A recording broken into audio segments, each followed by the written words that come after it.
Cardinal Newman pupils and outdoor learning staff, together with YEPs and Keep Wells Tidy, transform part of the school grounds into a wildlife and memorial garden.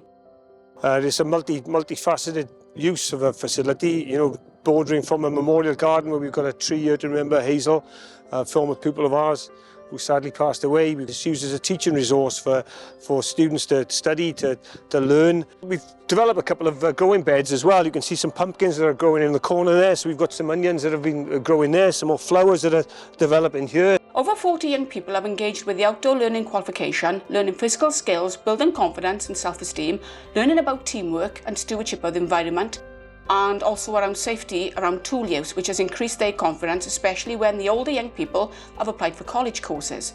The group is a combination of mainstream ALN, SEBD and neurodiverse and multicultural learners, including LGBTQ+. They've done over 1,000 hours, 1,600 hours I think I calculated in the total of man hours that we've completed to get this job finished.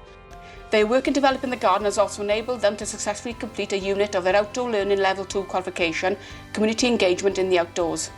It's a phenomenal achievement to be part of it, to leave a lasting legacy for our school. Good luck everyone, I'm sure we've all got this one in the bag.